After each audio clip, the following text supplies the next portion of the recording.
Salmo 22, verso de número 1, diz assim: Deus meu, por que me desamparaste? Por que te alongas do meu auxílio e das palavras do meu bramido? Deus meu, eu clamo de dia e tu não me ouves, de noite e não tenho sossego.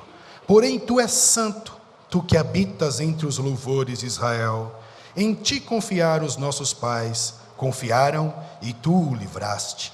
A ti clamaram e escaparam, e em ti confiaram e não foram confundidos. Mas eu sou verme e não homem, opróbrio dos homens e desprezado do povo. Todos os que me veem zombam de mim, estendem os lábios e meneiam a cabeça, dizendo: confiou no Senhor, que o livre. Livre-o, pois nele tem prazer. Mas tu é o que me tiraste do ventre, fizeste-me confiar estando aos seios de minha mãe. Sobre ti fui lançado desde a madre, tu és o meu Deus, desde o ventre de minha mãe. Não te alongues de mim, pois a angústia está perto e não há quem ajude. Nas quartas-feiras, quando o pastor Rodrigo tem subido aqui neste palco para conversar com os irmãos, e eu gosto de encarar esse momento que nós chamamos, vamos ouvir a palavra de Deus, eu gosto de encarar como uma conversa, eu gosto de encarar como uma reflexão, eu gosto das indagações, então eu prefiro levar este momento para este degrau, para este patamar, porque eu entendo que tudo que nós fazemos aqui faz parte da palavra de Deus, assim como o culto podemos cultuar de diferentes maneiras, Deus também fala de diferentes maneiras, Deus fala através do louvor, da ministração, da oração, da ministração do ofertório, Deus fala. Então tudo que acontece entre nós aqui, num abraço, num aperto de mão, é uma das maneiras de Deus falar. Então este momento em que nós chamamos de palavra de Deus, também é uma maneira de Deus falar, tão quanto qualquer outra. E o que nós estamos conversando aqui às quartas-feiras, quando eu tenho subido, é um pouquinho sobre o silêncio de Deus. E o silêncio de Deus é algo meio que esquisito, e diria até mesmo dificultoso de compreender. Nós temos dificuldade em compreender o silêncio de Deus, e eu posso falar particularmente por mim. Eu sempre tive uma dificuldade em entender ou tentar compreender o silêncio de Deus, tanto que o silêncio de Deus eu chamo ele um tanto de emblemático. O silêncio de Deus é algo que você e eu temos que carregar dentro da nossa realidade de existência. Então, o fato de você e eu estarmos vivos nesta realidade, isso faz com que em cada passo, isso faz com que em cada peregrinação nossa, cada momento da nossa vida de fé, nós vamos viver etapas de silêncio de Deus, e essas etapas de silêncio de Deus faz parte dessa realidade existencial da nossa fé.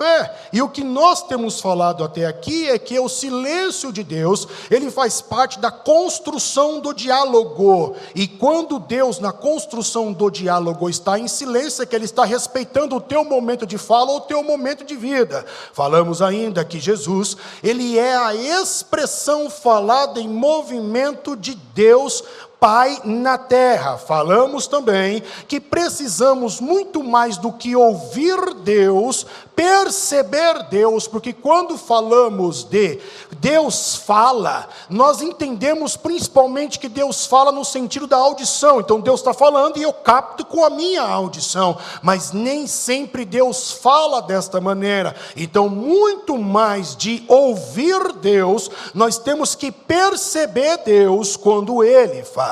A última quarta-feira que subi para conversar com os irmãos sobre este tema, fé e crença, silêncio de Deus, eu falei com os irmãos sobre silêncio de Deus perceptível, aquilo que nós conseguimos identificar, aquilo que conseguimos perceber quando Deus está em silêncio. E os tópicos que nós abordamos foi o silêncio sutil.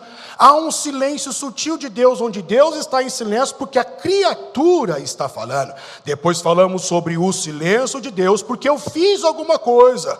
Então por que Deus está em silêncio? Deus está em silêncio porque eu fiz alguma coisa. coisas. E isso é bíblico, só que o único ponto que Deus fica em silêncio porque eu fiz alguma coisa é quando eu sou corrupto, é quando eu sou injusto, e quando eu prejudico o meu próximo, e aí dentro disso, Deus fica em silêncio. O último tópico que nós falamos era o silêncio engraçado, onde parece que Deus está dormindo, quando na verdade o nosso Deus não tosqueneja e nem dormita, não dormitará e nem tosquenejará o guarda de Israel. Hoje, nesta hora, eu quero falar com os irmãos sobre um quarto tipo de silêncio de Deus, que encontramos na Bíblia, que seria o silêncio inexplicável. E quando falamos de silêncio inexplicável, o próprio nome já está dizendo, é inexplicável, não dá para você e eu, nós explicarmos esse tipo de silêncio, porém conseguimos talvez extrair um pouco de lições para a nossa vida desse silêncio. Então o silêncio inexplicável é aquele que nós não conseguimos explicar. E por que não conseguimos explicar? Não conseguimos explicar porque não é um silêncio sutil. Deus está em silêncio, mas a criatura também está em silêncio. Nós não conseguimos explicar porque nós não estamos fazendo nada de injustiça. Então Deus está em silêncio, mas quando eu olho para mim para averiguar se eu cometi um ato de justiça, eu não cometi um ato de justiça. Eu não fui corrupto, eu não lesei o meu irmão. Então por que Deus está em silêncio? Então, por que eu não consigo explicar? Porque Deus não está dormindo, por mais que pareça que dormindo está, dormindo não está, porque Ele não dorme. Então esse silêncio inexplicável de Deus, ele é muito emblemático. E quando eu olho para o Salmo de número 22, que nós acabamos de ler, eu percebo que esse silêncio carrega aquela face feia, que eu falei para os irmãos, na primeira mensagem que eu preguei sobre o silêncio, eu disse que o silêncio tem uma cara feia, e a cara feia é a cara do descaso, a cara feia é a cara do abandono, e o silêncio inexplicável de Deus tem esta face, parece que eu estou abandonado por Deus, e tanto que o salmista, no Salmo 22, no verso de número 1 e no verso de número 2, ele diz assim: Deus meu, por que me desamparaste?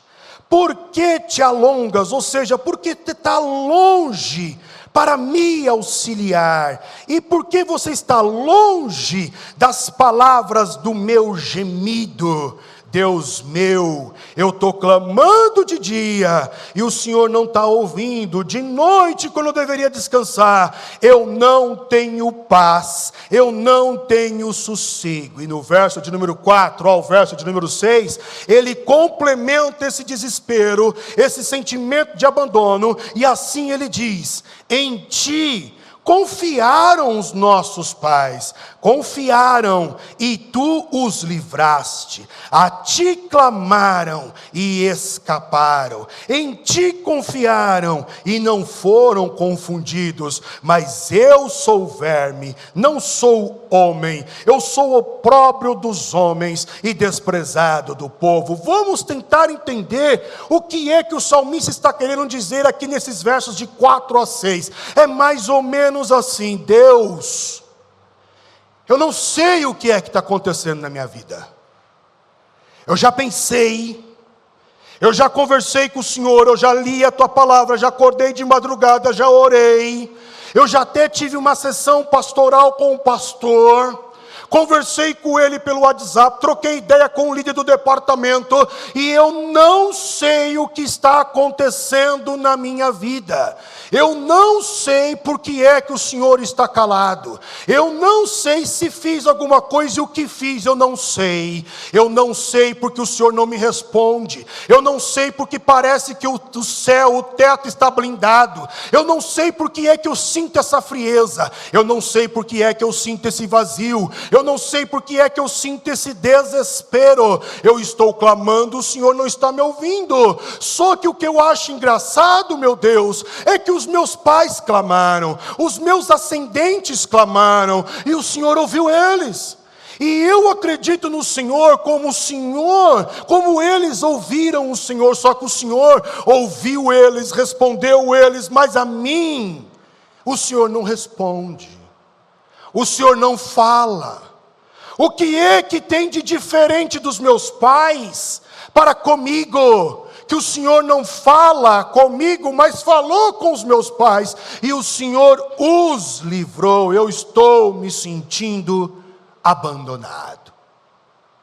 Perceba que este é o tipo de silêncio inexplicável, e o silêncio inexplicável muda o nosso humor. Existem muitas coisas que mudam o nosso humor. Marido muda o humor. Mulher também muda o humor. Filho muda o humor. Falta de dinheiro também muda o humor. O trânsito muda o humor. Oscilações hormonais mudam o humor. Muitas coisas mudam o humor. E se nós levarmos então esse tipo de mudança de humor para o relacionamento e levarmos isso para Deus, temos um relacionamento com Deus, é óbvio, dentro de qualquer relacionamento, independentemente de ser com o ser humano ou com o próprio Deus, vai chegar um momento também que no relacionamento com Deus, nós vamos mudar o nosso humor, porque você e eu estamos clamando, você e eu estamos orando, e ao nosso ver, aos nossos olhos, estamos fazendo tudo certinho, mas Deus parece que não vê. Deus está em silêncio. E o maior exemplo de experiência de fé, do silêncio inexplicável de Deus, é o personagem Jó. É o homem Jó. Jó, simplesmente um determinado dia, tinha tudo, e de repente no outro segundo, no outro minuto, na outra hora, já não tem mais nada. Nós conhecemos a narrativa muito bem, uma sucessão de fatos, uma sucessão de desgraça, acontece na vida de Jó, e então ele começa a pensar, como um ser humano normal, como eu, como você, o que é que está acontecendo?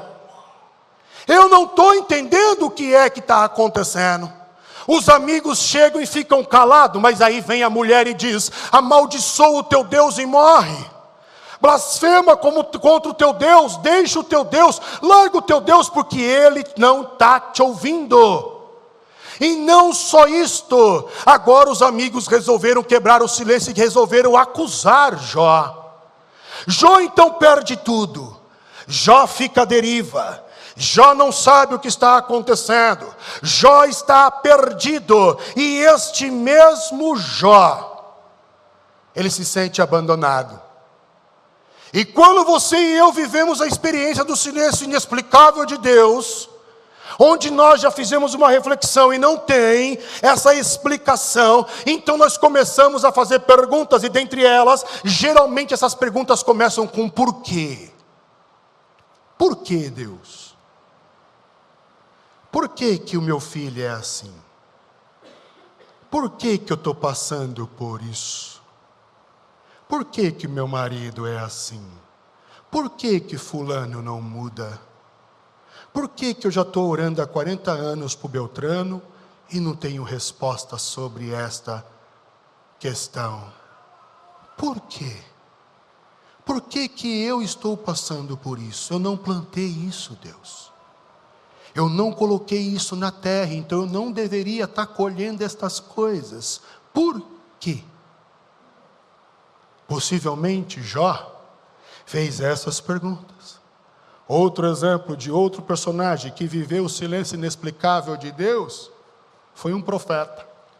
E ressalto, profeta. Porque quando você e eu, nós falamos de profeta, o neopentecostalismo deturpou a ideia de profeta, transformando o profeta em um semideus, sendo que o profeta era alguém que sofria e sofre muito na mão de Deus. E tem um profeta, o profeta Abacuque, e no capítulo de número 1, verso de número 1, ele lamenta e sente o silêncio inexplicável de Deus. E Abacuque então assim diz no capítulo 1, verso de número 1 do seu livro: até quando, Senhor, eu clamarei e tu não escutarás? Gritar-te-ei violência, e o Senhor não salvarás. Por que razão me mostra a iniquidade e me fazes ver a opressão? Porque a destruição e a violência estão diante de mim, havendo também quem suscite a contenda e o litígio? Por esta causa a lei se afrouxa, a justiça nunca se manifesta, porque o ímpio cerca o justo, e a justiça se manifesta distorcida. O que Abacuque está dizendo é o seguinte: Deus, eu não pedi para ser profeta. No entanto, na condição de profeta, o Senhor tirou as escamas dos meus olhos, eu consigo ver a corrupção na sociedade, eu consigo ver a corrupção da minoria, o ego exaltado da minoria subjugando a maioria na sociedade, eu consigo ver a violência, eu consigo ver o caos, eu consigo ver os conflitos nas famílias, e eu estou na condição de profeta, clamando ao Senhor: Deus, violência, Deus, descaso, Deus, de novo sofrimento, e o Senhor não ouve. Então por que é que eu vejo tais coisas, percebo os erros, estou clamando como profeta, sendo que o Senhor não está dando a mínima para o que eu estou falando? Silêncio inexplicável de Deus. Entretanto, se você perguntar para mim por que é que existe o silêncio inexplicável, eu não sei. Eu não sei. Por que Deus se cala em determinados momentos? Eu não sei. O que sei é que Ele tem um conhecimento, uma presciência, muito maior do que eu e você sobre o universo de nós mesmos, e de tudo que está ao nosso redor. E o que sei é que o Pai nem sempre fala alguma coisa. O Pai resolve resguardar-se, deixar acontecer para que você possa perceber algumas coisas. Então nem sempre na peregrinação de fé, não se iluda com isso, nem sempre na peregrinação de fé você terá uma resposta para a indagação ou o problema que você está vivendo. Possa ser que na sua peregrinação de fé você morra, e você não tenha a resposta daquilo que tanto você anseia, porque existe o silêncio inexplicável, que foge da nossa compreensão. Então o que é que eu posso fazer quando Deus está nesse tipo de silêncio? Aprender. E o silêncio inexplicável de Deus nos traz lições. E o silêncio inexplicável de Deus gera oportunidade. E a primeira oportunidade, a primeira lição que eu extraio do silêncio inexplicável de Deus, é que o silêncio inexplicável de Deus, ele é uma oportunidade de exercermos a perseverança. Porque se existe cristão, se existe pessoas que não perseveram, é crente. Se você estava no primeiro culto fé do ano, a igreja não tinha cadeira vazia.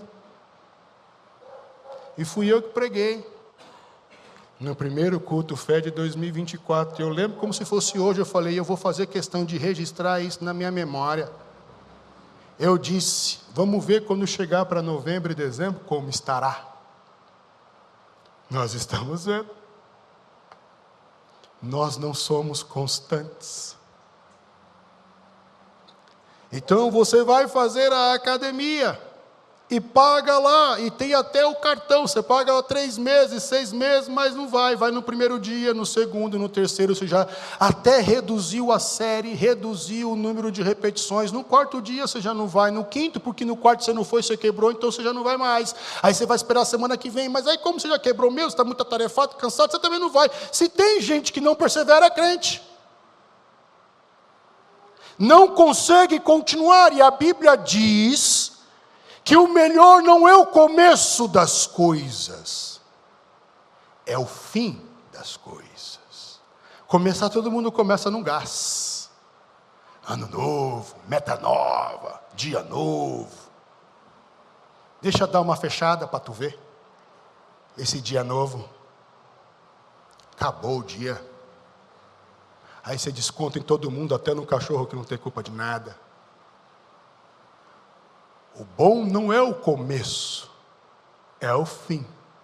E com quem que eu aprendo a perseverar em fé no silêncio inexplicável de Deus? Com o salmista do Salmo 22, vamos ler? Verso de número 3. Porém tu és santo, tu que habitas entre os louvores de Israel. Verso 23.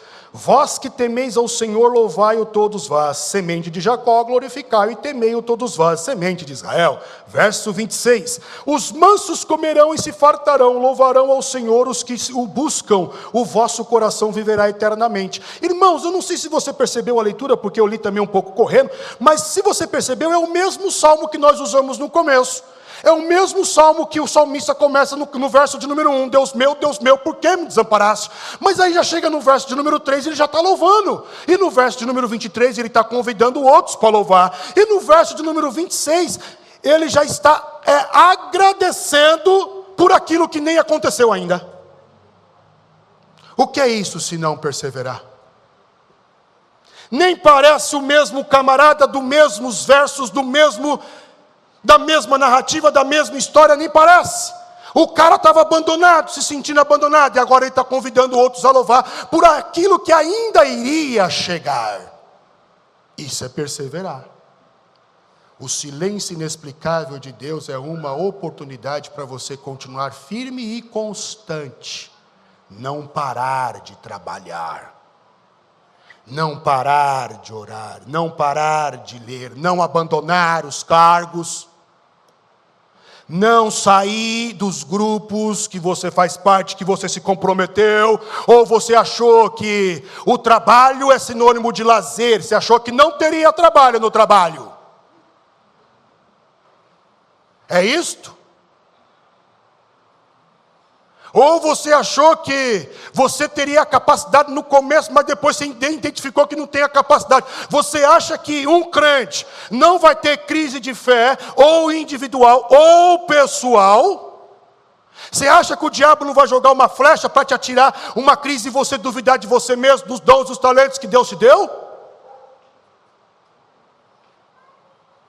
Então o simples fato de Deus ficar em silêncio não significa que Ele está entrando em contradição com o que Ele mesmo disse. Eis que estou convosco até a consumação dos séculos, todos os dias, até a consumação dos séculos. O silêncio inexplicável de Deus não é a contradição daquilo que Ele falou, mas é uma oportunidade de você mostrar para você mesmo que você pode continuar.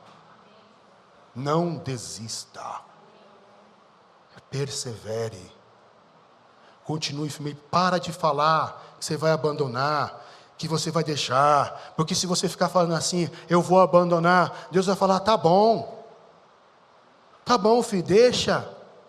Aí depois, quando ele começa a usar outro, eu não deveria ter falado, me usa de novo Deus, ou me usa, aí Deus fala, decide, o que tu quer? Tem que ser constante, colocou a mão no arado, não olha para trás, vai firme na pegada, firme com Cristo, vai vir pedrada mesmo, irmão, mas independentemente disso, continue firme, Deus é conosco, maior é o que fez a promessa, não podemos esmorecer. O silêncio inexplicável de Deus é uma oportunidade para confiar, e com quem eu aprendo isso? Com outro exemplo que citei, Jó. Jó, sabemos a narrativa e sabemos que viveu o abandono, ou o aparente abandono. Sabemos que viveu o silêncio inexplicável de Deus. Entretanto, esse mesmo Jó que não teve resposta, porque ele esperou a resposta de Deus e não obteve resposta. Ele fez porquês e não obteve resposta dos seus porquês. Este mesmo Jó, ele confiou. É o que ele então diz no capítulo 19, no verso de número 25. Jó, o cara que não está sabendo o que está acontecendo, ele não sabe por que ele está passando isso, ele não sabe por que ele foi o alvo dessa desgraça, ele não sabe. No entanto, agora, mesmo não tendo resposta, ele diz no capítulo 19, verso 25, porque eu sei que o meu Redentor vive, e que por fim, ele vai se levantar sobre a terra. É um momento de silêncio, mas ele vai bradar na vida. Confiança. O silêncio inexplicável é uma oportunidade para você exercer a confiança. O silêncio inexplicável é uma oportunidade para você tomar uma postura. Porque já que Deus está em silêncio, deixa eu ficar quieto no meu canto também. Aí é onde você deixa tudo, para tudo, não faz mais nada, desanima da vida. Aí já que comeu aquela pizza de 50 queijos na sexta, então eu vou comer outra hoje, assim vai. Em vez de retomar do começo, deu um passo para trás, dá 2 para frente. Tem que ter uma postura. É necessário. E o silêncio inexplicável de Deus é uma oportunidade para você tomar jeito na vida. Ter uma postura. E com quem que eu aprendo isso? Com Abacuque. Porque no capítulo de número 1 ele está reclamando com Deus, ele está falando por quê, ele está brigando com Deus, ele está tendo uma DR com Deus, no capítulo de número 1. E no capítulo de número 2, verso de número 1, agora esse Abacuque toma uma postura, não fica parado, abandonando, se achando de vítima. Simplesmente ele diz, por-me-ei na torre de vigia, ou seja, Deus está quieto, só que eu não vou ficar aqui parado. Eu vou lá para o lugar onde eu consigo observar tudo. Eu vou lá para o lugar onde eu consigo ver tudo. Eu vou lá para aquele lugar onde eu consigo perceber tudo, toda a movimentação. E por que ele foi lá? Tem um objetivo. Aí ele diz, colocar-me-ei sobre a fortaleza e vigiarei para ver o que é que Deus vai fazer. Está aí, ó. Para ver o que Deus me dirá. E que resposta eu terei da minha prece, da minha queixa. Eu vou para um lugar alto, de vigia, eu não vou ficar aqui parado, eu vou tomar uma postura, eu vou continuar, porque eu sei que Ele vai responder, eu só vou ficar no lugar estratégico para perceber isso melhor. Silêncio inexplicável de Deus é uma oportunidade para você tomar jeito na vida. Fique esperando o emprego vir na tua porta não, irmão. Acorda cedo. Aproveita a onda de EAD, não fique esperando o patrão pagar para você um curso. Vai fazer. Tome uma postura. Vença o despertador. Se você não consegue vencer o despertador, você não vence mais nada na vida. Quanto soneca tem no teu despertador?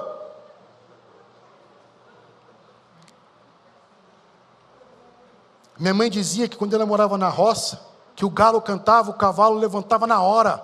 Nós temos que ser que nem cavalo. Tocou o despertador, a primeira chamadinha, bum, levantou, abre os olhos, filho, já fala com Jesus, lava o rosto e vai fazer um café forte. Se você não vence o despertador, você não vence mais nada na vida. Quer ver? Se você não vence o despertador, eu aposto que você deixa também a cama desarrumada. E isso é retórico, só reflete. Por favor, sem manifestações, para não demonstrar nada para ninguém.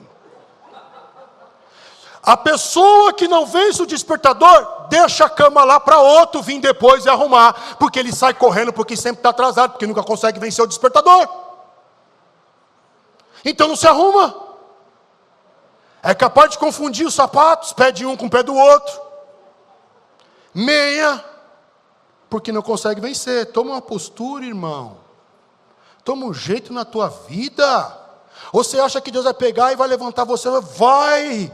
Deus não vai fazer isso. Toma jeito na tua vida. Toma postura. O silêncio inexplicável de Deus é uma oportunidade para tomar uma postura. E quando você e eu, nós exercemos a fé, perseveramos em fé, desenvolvemos a confiança e tomamos uma postura, Deus resolve falar. Fala, não, agora dá para trocar ideia, que até então você estava na zona do conforto. Agora dá para trocar ideia. Aí no verso de número 2 de Abacuque 2, vamos ler? No verso 1 ele tomou a postura, foi lá para ver o que Deus ia falar. Isso também é fé e confiança. E no verso 2, olha aí o que acontece. Abacuque 2:2.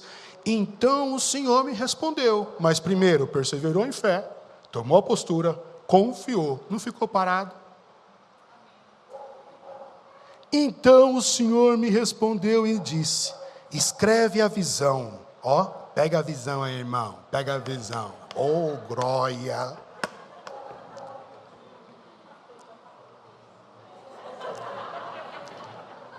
Torna bem legível sobre tábuas, para que possa ler quem passa correndo. Olha o que Deus desenvolveu aqui, o outdoor.